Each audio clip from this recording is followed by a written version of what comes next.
जनाब बिलावल भुट्टो जरदारी साहब। बिस्मिल्लाहिर्रहमानिर्रहीम। जनाब स्पीकर, आप इस वक्त ना सिर्फ तौहीन अदालत कर रहे हो मगर आइन शिकनी भी बेखुद मुलविस हो रहे हो। अदालत ने 5 रुकनी बेंच ने ऑर्डर सुनाया और आज हमने इसी ऑर्डर ऑफ द डे के अलावा किसी एजेंडा आइटम को आप नहीं उठा सकते थे, मगर ना सिर्फ आपने ये किया मगर आपसे पहले स्पीकर साहब से किया। 3 अप्रैल पे इनके वजीर ने सिर्फ वजीर आजम पाकिस्तान, सदर पाकिस्तान और डेप्यूटी स्पीकर में को आइन शिकनी में फंसा दिया था। आज का ये कोशिश की वजह से ना सिर्फ वो लोग मगर स्पीकर नेशनल असेंबली और आप खुद इन जराइम में आप मुलव्विस हो। मैं आपसे मैं मुकम्मल करूंगा। बिलावल भुट्टो साहब, आपसे मुतालबा करता हूं, कोर्ट का एहतराम हम पे लाजिम है, लेकिन कोर्ट पार्लियामेंट के डोमेन में इंटरवीन नहीं कर सकता और पार्लियामेंट कोर्ट माजी में डोमेन में इंटरवीन नहीं कर सकता। एजेंडा जो है वो बेसिकली स्पीकर का और नेशनल असेंबली का गवर्नमेंट का होता है, लेकिन हमने ट्रू स्पिरिट के साथ इसको माना। ये फैसला किया, आपको पाबंद किया और आप तौहीन अदालत करते हुए खुद भी नाअहल होंगे। ये पाकिस्तान की तारीख में पहली बार नहीं है कि स्पीकर का रूलिंग को अदालत ने बाहर फेंका है। आपसे पहले भी एक स्पीकर साहिबा उसी कुर्सी पर बैठी थी, उसने एक फैसला सुनाया और आज खुद नोटिस लेते हुए उस फैसला को साइड कर दिया। एक बार फिर यह हिदायत आया है, यह हुक्म आया है, अदालत ने यह फैसला सुना दिया है कि आपने आज 3 अप्रैल का कार्रवाई मुकम्मल करना है, वोटिंग करना है। आपका कप्तान भाग रहा है, भागते भागते तौहीन अदालत कर रहा है, भागते भागते आइन शिकनी कर रहे हैं। अगर आप इस जराइम में खुद मुलविस होना चाहते हो तो आपकी मर्जी, मगर मैंने बहुत ही पहले वार्न किया था वजीर आजम साहब को कि ये जो साहब मुझसे पहले तकरीर कर रहा था उससे बच के रहे, वरना वो उसको फंसाएगा और उसी ने इसको फंसाया है। जनाब स्पीकर, अदालत के ऑर्डर पे अमल करो और वोटिंग करो। अगर आप आज का एजेंडा पर नहीं आते हो तो आपको आज से मालूम होना चाहिए पूरा ऑपोजिशन भी यहां से नहीं जा रहे हैं और अदालत इधर ही है। हम अपना आईनी हकूक आपसे छीनेंगे। ये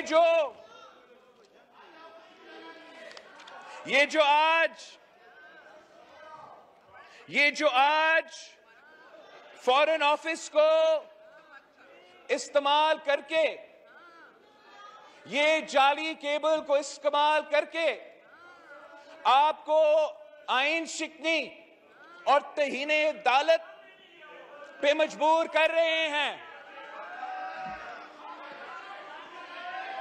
सुनने का हौसला तो नहीं रखते हैं जनाब स्पीकर। हकीकत यह है कि अक्सरियत इस तरफ है, अक्सरियत इस तरफ है। इमरान अपना अक्सरियत खो बैठा है। फौरन साजिश का जो रट लगा हुआ है। Order in the house please जी। ये एजेंडा का हट के मौकिफ है। इस पे अगर डिबेट करवाना है हम 100 दिन के लिए डिबेट कर सकते हैं, मगर आप वोट करवाए, अदालत का हुक्म मानो। ये इतने सारे झूठ है, इसकी कहानी में मैं कितना आपके सामने लेकर आए। सबसे पहले झूठ ये है कि 7 मार्च को ये कहानी, ये बात हुआ और 8 मार्च को हमारा अदम एतमाद यहां जमा हुआ। जनाब चेयरमैन, अमेरिका में और पाकिस्तान में टाइम डिफरेंस है। अगर वहां 7 मार्च है तो यहां 8 मार्च है। तो मगर उनके बकौल उसी वक्त जब कॉन्वर्सेशन जारी था, उसी वक्त हमने अदम एतमाद पेश किया। जनाब स्पीकर, जो भी इमरान साहब को ये एडवाइस दे रहे हैं, मैं उनको जानता हूं, उनको पहचानता हूं, और ये खान साहब का नहीं, वो अपने लिए सोच रहे हैं और खान साहब को फंसाएंगे। हमारा पहले से इरादा था कि जब इमरान खान वजीर आजम सिलेक्ट नहीं रहता तो हमारा और वजीर आजम इमरान खान के दरमियान कोई एतराजात नहीं होते, मगर जिस बुज़दिलाना तरीके से कप्तान इस मैदान से भागा, आज भी मौजूद नहीं है, आज भी अपना दिफा नहीं कर सकता है, अपना मौकिफ सामने नहीं रख सकते हैं।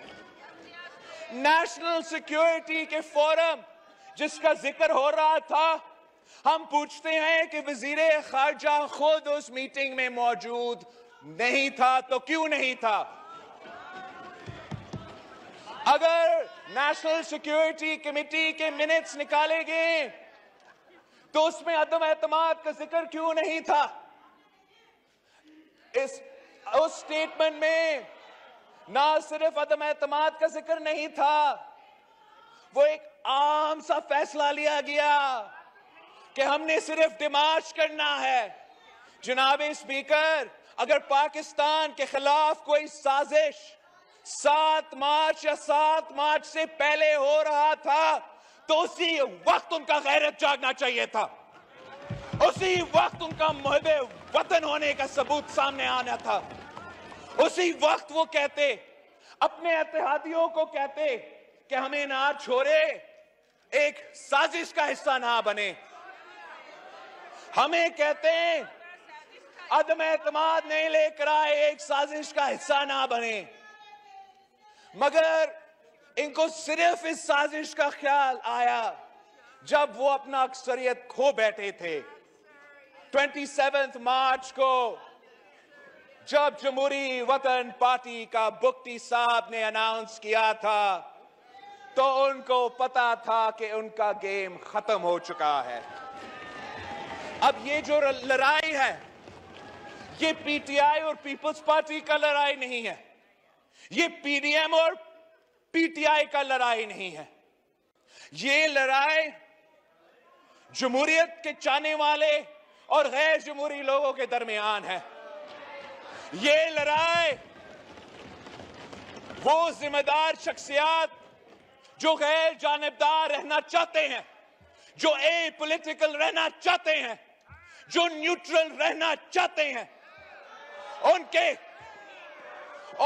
दरमियान है जो जानिबदार रहना चाहते हैं, जो न्यूट्रल नहीं मुदाखलत करना चाहते हैं। असल साजिश ये है कि खान साहब साफ और शफाफ इलेक्शन से डरता है। इमरान को मालूम है कि साफ शफाफ इलेक्शंस हुए तो जैसे सारे के सारे बाय इलेक्शंस में ये सारे जमातें ने इनको शिकस्त दिलवाया था, तो साफ शफाफ इलेक्शंस में भी शिकस्त होगा। उनका ये साजिश है कि हम तो अदम एतमाद को वोट नहीं होने देंगे। स्पीकर को कुर्बानी का बकरा बनाना है तो बनाते हैं, चेयरमैन साहब को कुर्बानी का बकरा बनाना है तो बनाते हैं, मगर एक तो और दिन के लिए हम कुर्सी पे चिपक के बैठते हैं। इनका ये साजिश है कि या सिलेक्शंस का रिपीट हो, इलेक्टोरल रिफॉर्म्स के बगैर इलेक्शंस हो, या हम इतना बहरान पैदा करें, इतना तमाशा पैदा करें और आमरीत सामने आए, मिलिट्री रूल हो, डेमोक्रेसी का खात्मा हो। इसलिए जमहूरियत के मौजूदगी में साफ और शफाफ इलेक्शंस होते हुए इमरान खान का सियासत नहीं बचता। वो 100 कोशिशें करे, 100 कोशिशें करे, ये भुट्टो नहीं बन सकता। 1000 कोशिशें करे, ये सियासी शहीद नहीं बन सकता। कुछ हकायक ये है, हकायक ये है, हकायक ये है कि ये पहले भी सिलेक्टेड थे, ये पहले भी फैज़याब हुए और ये एक बार फिर सिलेक्ट होके आना चाहते हैं, ये एक बार फिर फैज़याब होके आना चाहते हैं। मगर इनको ये पता होना चाहिए कि जो भी इनको ये तजवीज दे रहे हैं, ये इमरान खान को इस कुर्सी पे बिठाने के लिए नहीं। जो भी ये गैर जमहूरी, गैर आईनी तजवीज साबिक वजीर आजम को दिया जा रहा है, वो इमरान खान को फिर से ले आने के लिए नहीं है जनाब स्पीकर, वो जमहूरियत को रैप अप करने की साजिश है।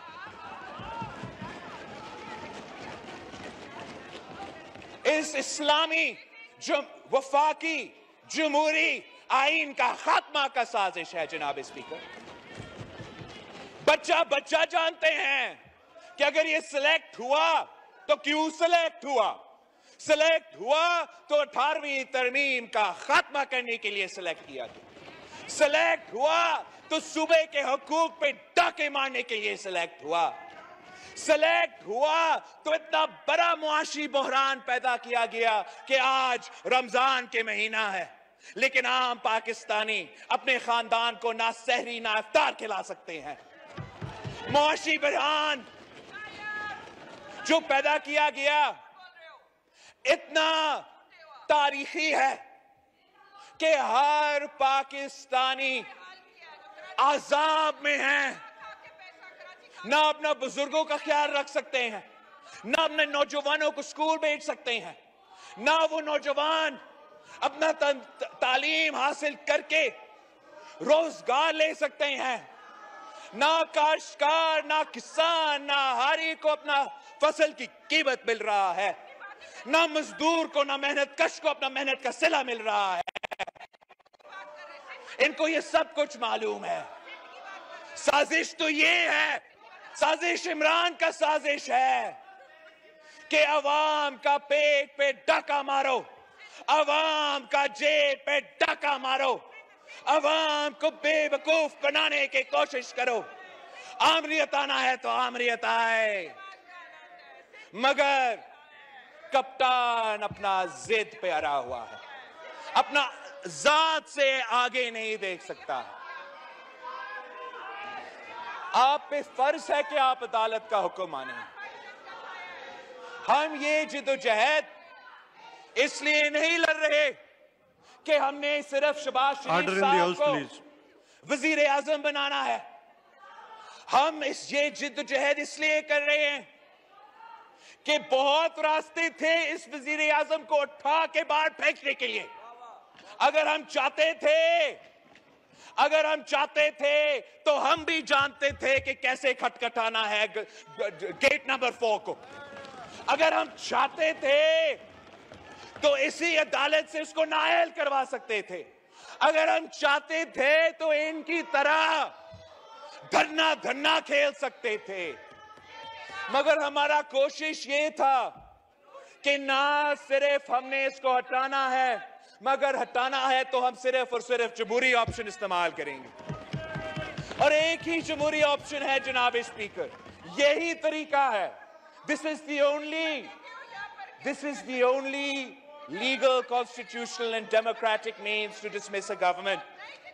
आज अगर हम आपके खिलाफ इसमें कामयाब होंगे तो फिर जब आप एहतजाज कर रहे हो हमारे खिलाफ, जब वजीर आजम, मौजूदा वजीर आजम लीडर ऑफ द हाउस का कुर्सी पे बैठता है, तो उसको फिर कोई धरना शरना नहीं धरना पड़ेगा, इसको किसी पाशा को तलाश नहीं करना पड़ेगा, उसको सिर्फ जमहूरी हथियार अपना के अदम एतमाद हमारे खिलाफ ले आना पड़ेगा।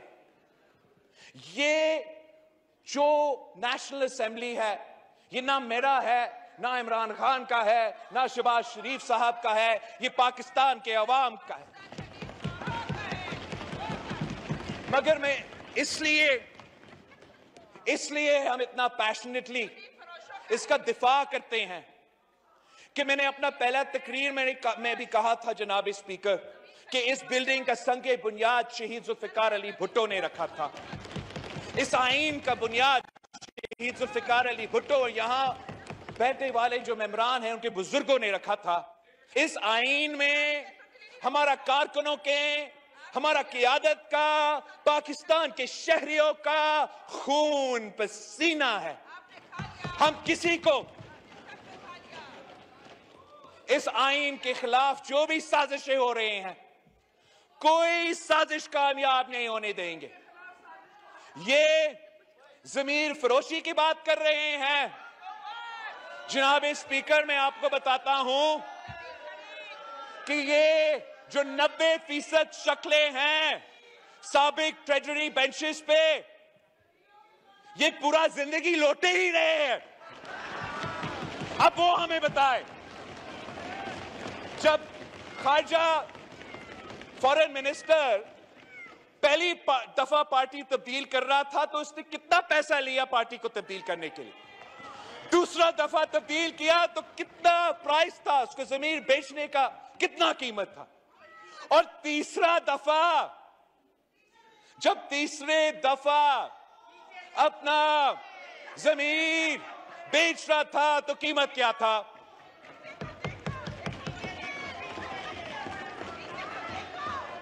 मैं जहां भी देखूं लोटा ही लोटा। तो जनाब स्पीकर हमारे तरफ आए, जमीर जाग जाए तो लोटा, उनका हो तो इलेक्टेबल, उनकी तरफ जाए तो जमीर जाग जाए, यहां आए तो जमीर बिक जाए। Order in the house please जी।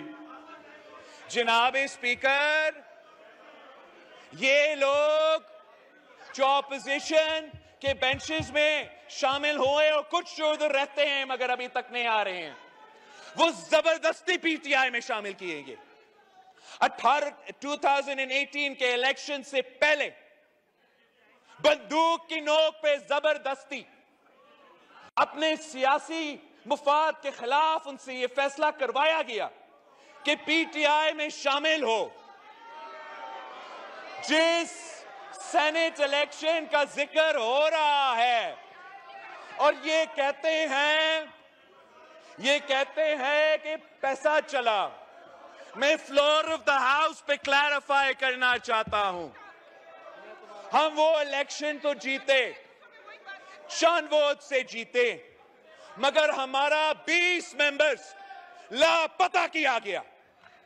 हमारा 20 मेंबर्स सेनेट के इलेक्शन में भी जो यूसुफ रजा गिलानी साहब को वोट देना चाह रहे थे वो लापता हुए थे।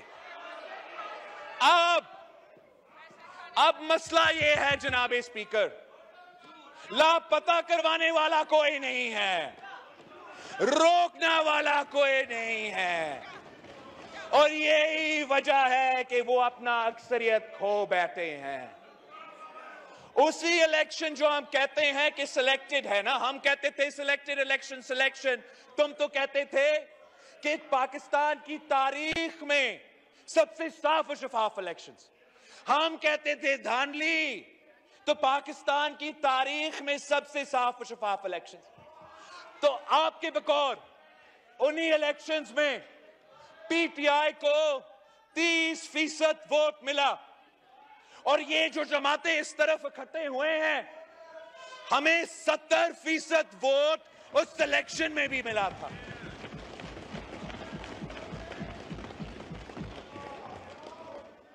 ये मुकाबला से क्यों भागते जनाब स्पीकर?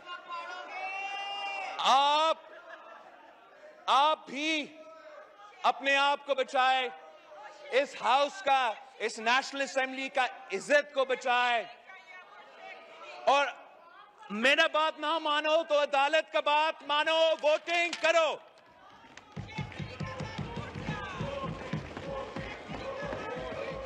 आप because today is now once again the 7th day of the no confidence motion. 3rd April was the 7th day. जहां वोटिंग आइन के तहत होना था, आप लोगों ने आइन शिकनी करते हुए वो वोटिंग नहीं होने दिया। आज अगर वोटिंग नहीं होता है तो एक बार फिर आइन शिकनी होगा, उसके साथ साथ तौहीने अदालत होगा। हमारा कोई मसला नहीं है। हम आते हुए अपना लॉन्ग मार्च करते हुए, अदम एतमाद का जिद्दोजहद करते हुए बार बार उनको कहते रहे थे कि हम अदम एतमाद लेकर आ रहे हैं। हमने जो पीडीएम का बैठक सितंबर 2020 में हुआ, तब भी हमने अपना एक्शन प्लान में अदम एतमाद का जिक्र था। क्या उस वक्त कोई फौरन साजिश हो रहा था? क्या उस वक्त यूक्रेन और रूस के दरमियान कोई झगड़ा था? फिर हमें पूरा साल उसी जद्दोजहद में रहे, सेनेट इलेक्शन के बाद भी उसी जद्दोजहद में रहे, और जनवरी ऑफ दिस ईयर, इस जनवरी पे 5 जनवरी पे लाहौर में पाकिस्तान पीपल्स पार्टी का सीसी होता है, और इस सीसी के फैसले के नतीजे में हम कहते हैं कि हम लॉन्ग मार्च कर रहे हैं, अवामी मार्च कर रहे हैं। आप हमारा पहुंचने से पहले इस्तीफा दो, हमारा पहुंचने से पहले इस हाउस को डिसॉल्व करो और हमारा मुकाबला करो, वरना हम अदम एतमाद लेकर आ रहे हैं। और हम इसलिए समझते हैं कि अदम एतमाद जरूरी है कि हमने इलेक्टोरल रिफॉर्म्स करना है। आप लोगों ने हमसे ना इनपुट लिया, ना अपने एलाई से कंसेंसस बनाया। यक तरफा इलेक्शन रिफॉर्म्स, जो एक और सिलेक्शन का तैयारी था, यही फर्क है हम में और उनमें। हम चाहते हैं कि जो 2018 का सिलेक्शन हुआ, वो मुतनाज़ा इश्यूज को हम हल करें। इसलिए ये इमरान जिसने वादा किया था कि हम 2 नहीं 1 पाकिस्तान बनाएंगे, इसने जगह जगह 2 पाकिस्तान बना दिया है जनाब स्पीकर। इस हाउस को डिवाइड किया है, हमारा अदलिया को डिवाइड किया है, हमारा एस्टैब्लिशमेंट को डिवाइड किया है, पूरा पाकिस्तान को डिवाइड किया है। और वक्त आ गया है कि हमें पाकिस्तान को जोड़ना है ताकि हम आगे बढ़ सकते हैं। पाकिस्तान को जोड़ के साफ और शफाफ इलेक्शंस की तरफ जाना पड़ेगा, और जिसको भी मैंडेट मिलेगा साफ और शफाफ इलेक्शंस के नतीजे में सब उसको मानेंगे। उसके दरमियान में अगर कोई रुकावट है, वो लोग हैं जो आइन शिकनी कर रहे हैं, जो तौहीने अदालत कर रहे हैं, जो एनएससी का झूठा लेटर को आपके सामने लहरा रहे हैं। अगर इस कॉरेस्पॉन्डेंस में इतना वजन था, तो मैं पूछता हूं कि खुद वजीर खारजा उस नेशनल सिक्योरिटी मीटिंग में, जहां हमारा अस्करी क़यादत मौजूद था, शिरीन मिज़ारी साहिबा मौजूद था और इमरान खान मौजूद था, तो उस मीटिंग में वजीर खारजा मौजूद क्यों नहीं था? आज तक जब हमारा मुतालबा रहा है कि इस केबल को अदालत में पेश करो, इस मीटिंग का मिनट्स अदालत में पेश करो, वो नहीं कर सकते हैं। आज भी भाग रहे हैं, भागने का कोई रास्ता नहीं है जनाब स्पीकर। अब वोटिंग करो, अब वोटिंग करो। इसमें कोई गुंजाइश नहीं है कि हम इन चीजें पे तकरीर करें। अब मैंने रिकॉर्ड पे ले आया हूं कि आप तौहीन अदालत कर रहे हो। हम अपना वकला को भी, अगर आप तौहीन अदालत करते रहते हो, वोटिंग नहीं करते हो, तो हम इधर भी बैठे रहेंगे, वहां भी जंग लड़ेंगे, मगर इस मुल्क के लिए, इस पार्लियामान के लिए, अवाम के लिए हमें आते हुए ये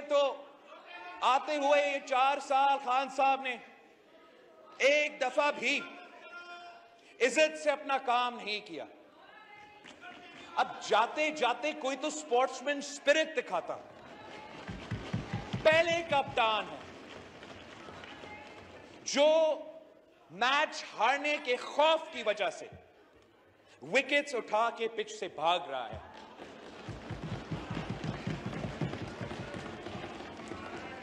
आप अगर इस जुर्म में मुलविस होना चाहते हैं, अगर स्पीकर साहब इस जुर्म में मुलविस होना चाहते हैं, तो वो आपकी मर्जी। We can't be a part of this sparse.